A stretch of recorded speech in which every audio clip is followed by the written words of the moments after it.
So over the years, I have 3D printed a lot of different helmets and masks, and most of which you've seen in a variety of my different videos here on this channel. However, one thing that I have never done is actually 3D printed a way to organize these and have them properly on display, and that is exactly what we're gonna be trying out in today's video. The absolute best part about this is that it should be a really easy one-day project for you to actually go off and print a handful of these for yourself and then have them mounted on the wall to display all of your 3D printed props. And just like I struggle to find the perfect Magneto helmet file, you'll also see that there are a bunch of different file options for wall mounting your helmets, depending on what you're printing and what you kind of want to work with. And to make this a little bit easier on myself, I'm going with a recommendation that I saw from Off Earth talking about this exact project and how he was 3D printing his favorite helmet mounting option. And the file comes from CorvettePhil that's available over on Thingiverse. It's a free download. And what I really like about this design is that it uses a 3/4 of an inch dowel that you can find at most hardware stores or even potentially arts and craft stores, or you can buy them online. And what I've seen from a lot of the other helmet mounting file options that are out there is that you're gonna end up 3D printing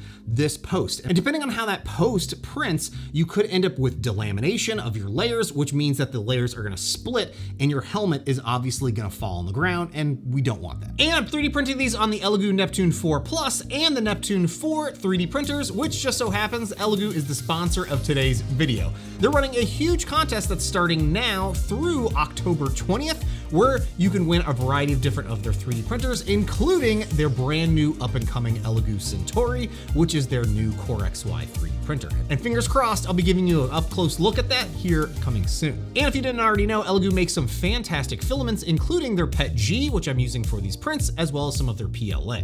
And not only is the Neptune 4 Plus affordable, you can print most of the helmets that I'm showing in this video directly on it. If you're interested in more information about any of Elegoo's products or this contest, you can find links to those down below. And here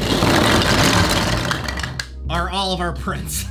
Now, all these prints were really easy and straightforward to go about in 3D print. I again used PET G for most of these. However, CorvettePhil mentions in his post that he ended up using PLA. So for some of these, I printed them in PLA just to see how it went, but a large majority of these have all been printed in PET G. If you haven't printed with PET G before, it's not that much more difficult than printing with PLA. You're just gonna print it at a bit higher temperature.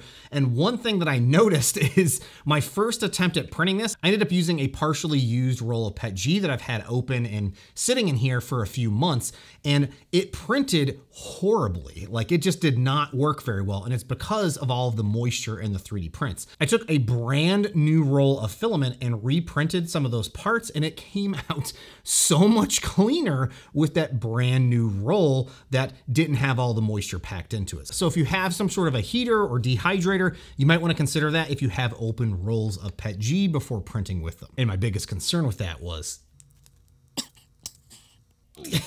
okay. I thought that I was gonna be able to split this in half. Okay, that was a failed attempt. I thought for sure that because the print quality was so bad on this that I'd be able to split this part net. I could probably still use these. They just don't look very good. And besides our 3D printed parts, we do need a few other supplies to actually mount these on the walls. The first being a number 6 5/8 inch set of screws. And for me, I'm gonna need some drywall anchors to actually anchor these into the wall, that I should be able to use those same set of screws to mount these to the anchors. And then you're gonna need some 3/4 of an inch wooden dowels. Now, these come in a variety of different sizes. Depending on where you buy them from, you might be able to buy them in bulk online, already pre-cut.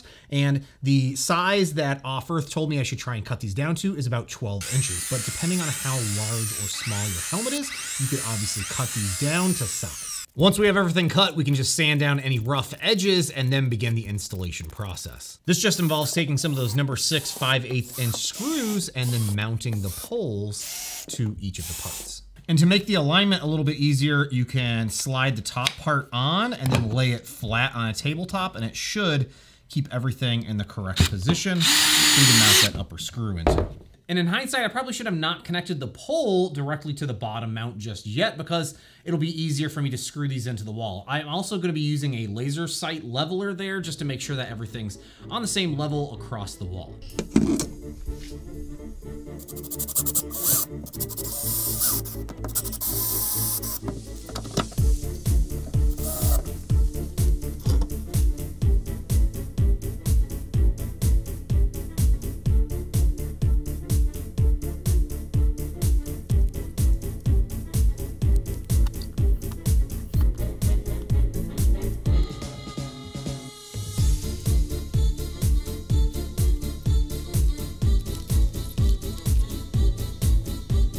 And before I start hanging up all of my helmets, there is one massively larger helmet that I wanted to leave a little bit of space for, this Sauron 3D printed helmet here.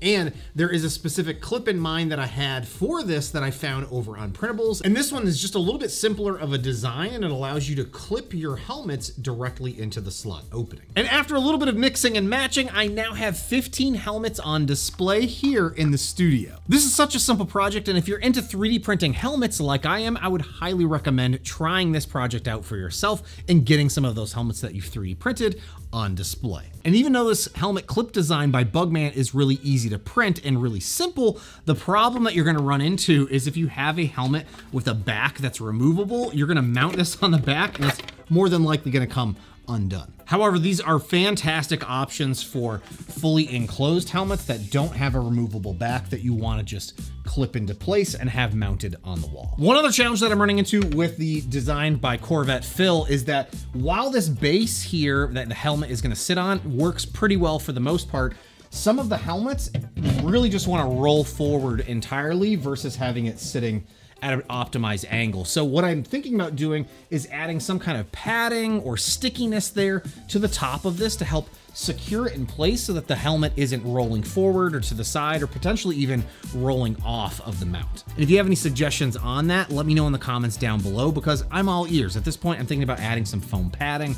We'll see. And if anything, I now have a new cool backdrop that I can stand in front of when it comes to recording videos. If you're interested in 3D printing these files for yourself, I'll have links to those down below. I wanted to say a big thank you to all my Patreon supporters for your continued support for me making content like this here on the interwebs. If you're interested in the 3D printer settings that I use to make these, you'll find them over in my Patreon. But again, let me know in the comments what you think about these 3D printed wall mounted design options, or if there's even better options out there that you like printing. Let me know, because I'm interested in printing. I've got a lot of wall space here that I could be using. Hey, thanks again for watching, all. I'll see you next time. Bye now.